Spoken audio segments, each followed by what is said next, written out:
Hello， 大家好，我是一元。今天我们来看一个新的活动——装备冲刺。那这个活动呢，其实我在之前有讲过类似的，但是那个是讲军器、讲专属铭文的，就可以让玩家更容易拿到专属铭文。然而这个活动的话，它是可以让玩家更容易的拿到装备图纸。那么之前那个活动为什么会下架呢？据说是有一些问题存在，有一些 bug 啊，我去问过客服了，他是这样子跟我讲啦，所以他就把那个活动下架。但是那个活动下架之后好像就没有再推出了，反而是推出了这个装备冲刺活动。那根据这边规则来讲呢，你可以通过7日挑战、赛季挑战来获得经验、提升等级、解锁奖励。7日挑战为限时挑战，会在倒数计时结束时刷新。刷新之后，如果你没有完成的挑战以及你挑战但是没有领取的经验都会失效。这个有点类似像流神古卷那样子啦，请注意及时操作。玩家可以在商店中使用宝石购买经验值、道具提升等级，也可以直接使用流光彩券购买经验值提升等级，就是要花钱的意思啦。购买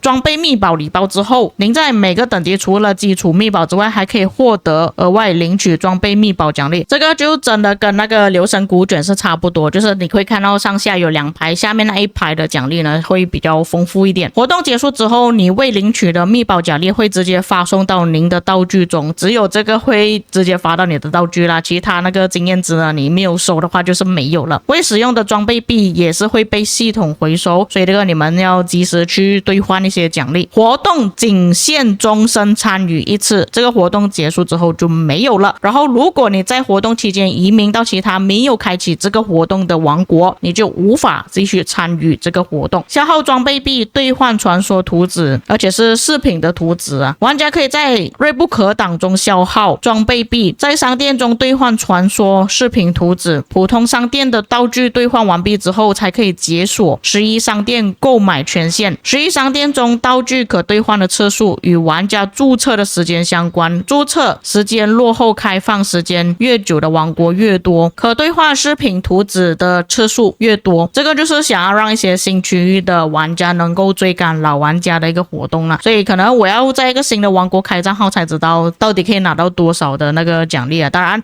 如果之后活动推出的时候，观众也可以在评论区给我知道到底相差多少，因为暂时来讲呢，只有在1002这个王国可以看到啦，可能有一些王国可以看到，但是这个活动并不是每个王国都有出现的，所以如果你的王国还没有出现这个活动，不要感到惊讶，之后会出现的。因为1002它时常会有一些活动会提早推出啊，所以这个也是很正常的。那这边锐不可挡，就像我刚刚所讲的，就有点像流神古卷这样子，它总共是拥有50个等级，但是如果你们提升到51到80等级的时候，又可以额外拿到这个装备币。但是这边只是需要提升1个等级就可以拿到一个宝箱，这边需要提升2个等级才可以拿到一个宝箱，这边要提升3个等级才可以拿到一个宝箱，后面要拿到这个装备币的次数就会越来越难了。我们来稍微看一下这个活动中有给到什么东西吧。比较多的就是给一些加速资源，还有刚刚讲到的装备币，然后还有拿到一些装备材料、经验书，大致上是这样子啊，就是完全没有尽头的。还有一个觉醒晶石，然后规则里面讲到这个购买积分呢，就是这个啊，你可以直接去购买，但是它并不是用宝石购买，而是流光彩券。像它这边就有讲到，必须要购买49个8等级的流光彩券才可以解锁所有的50等级。因为我现在是完全没有提升过，当然我也知道大家不可能会完全就是用流光彩券购买啦。那这边解锁的部分呢，就是需要花一个42块马币，就相当于10美金，9.99美金吧。挑战的部分呢，就包括这些，这个跟我们平时做的差不多吧，就包括打野蛮人80次，日落小谷挑战35次，累计使用1500分钟的加速，采集资源，要消耗宝石打野蛮人承载，还有赛季挑战。因为这个活动呢，其实时间还蛮久的，你看都有48天了。那其实我觉得应该开始的时间是50天吧，只是我现在才发现到这个活动。那当你们有了那个装备币的时候，就可以来这边商店购买东西。刚刚规则也是有讲到嘛，你们必须要先把普通商店这边所有东西都购买了之后，才可以到11商店去购买觉醒晶石。但是刚刚你们应该也是有看到啊，就是它不完全是用这个装备币，它还是需要用宝石去购买的。像这边就要用到16000颗宝石把这个经验值给买掉，买了之后你就可以拿来提升这里的等级啦。所以你们可以优先把这个东西给买掉先，然后拿到这些硬币的时候才去解锁这2个，之后才来买觉醒晶石。当然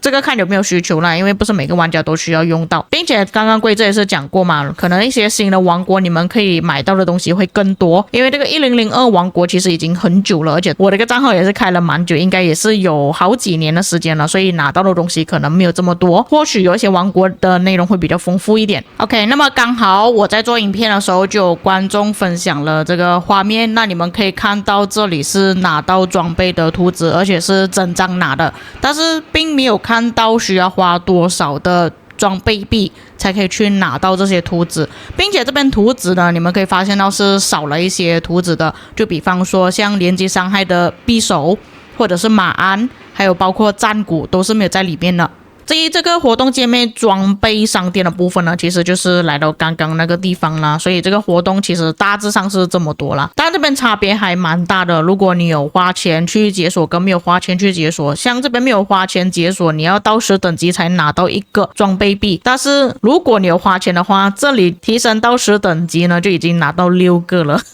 加上那个免费的，也就是这个呢，就已经有7个了。然后到了后面这边更夸张了，那我看一下好了，如果是完全没有花钱的情况下，我总共可以拿到多少个？这边加起来3个、6个、10个、15个，15个够不够去购买？15个是肯定不够的，你都没有办法把这边全部给购买。有些玩家其实比较缺材料啦，但这个就比较便宜一点了，这个就稍微贵一点点。像我自己个人的话，其实是没有什么必要去购买这个活动啦，因为我自己的装备呢，其实都已经做到5套金色了，甚至6套，只是现在远程的装备在慢慢做着，但是那个不急啊，因为有时候我都不一定会用远程的部队，所以就可以理解为什么这个活动是专门针对于新玩家去推出的。但某个方面来说，也是官方他们想要赚一些新玩家的钱呢因为你们刚刚也看到对比了嘛，有花钱跟没有花钱可以拿到的装备币相差这么多，而且新玩家其实会比较缺这些装备材料啊，要去制造更加多的装备啊。然后来讲那个图纸是哪里，我稍微看一下，在我这里是没有看到装备图纸的，这个有可能是跟我的王国有关系吧，可能是在新的王国或者是新的账号才会出现在这里。那像我这边的话就只有觉醒晶石可能官方是怕我们这种老玩家又会快速的超越一些新的玩家，所以他才不让我们去兑换。因为像他这边就有说到兑换传说饰品图纸嘛，可是我点进去看的时候是完全没有的，只有材料跟觉醒晶石而已。但其实我个人觉得推出这样子的活动其实还蛮好的，一方面可以保证官方那边有收入嘛，然后另外一方面也是可以保证玩家可以追上老玩家的那个进度。虽然我还是比较希望官方他们能够透过免费的方式让玩家去获取啦，像我刚刚所讲的，他给的装备币呢真的差别有点太大了，真的是太少了，3个装备材料而已，然后剩下的就完全不够了，所以我是希望可以再调整一下那个数量给多一点吧。不过他要完成的一些经验值获取的方法也是蛮简单，就打野蛮人啊，完成日落峡谷啊，打野蛮人城寨，就真的跟我们流神古卷这边的内容真的是差不多而已，甚至还更加简单。然后最后也是给大家看一下，我的王国确实是没有这个活动存在的，只有那个1002暂时是有这个活动而已，所以你们不要觉得伤心啊，为什么我没有这个活动。我是觉得说，如果它可以调整成可以检测到你这个账号养成怎么样，然后给你不同的那个图纸会比较好一点，让玩家也可以比较容易去追上，毕竟他们都已经有这个系统了嘛，可以看自己的装备军器怎么样嘛。像一些玩家你看到他的装备并不是 S 或者是他那个百分比没有这么高的话，或许你可以让他拿到图纸会比较好一点，这个是我个人看法啦。那以上就是本期内容，至于各位有什么看法，如果你的王国也是出现这个活动的话，也可以在评论区给我知道。你的商店除了觉醒晶石之外有没有包括其他的图纸，那如果给图纸的话是什么图纸呢？是随机的呢？指定的呢？还是你可以自选的？当然如果有哪一些遗漏或错误的地方，也可以在评论区帮我补充。我们下个影片再见。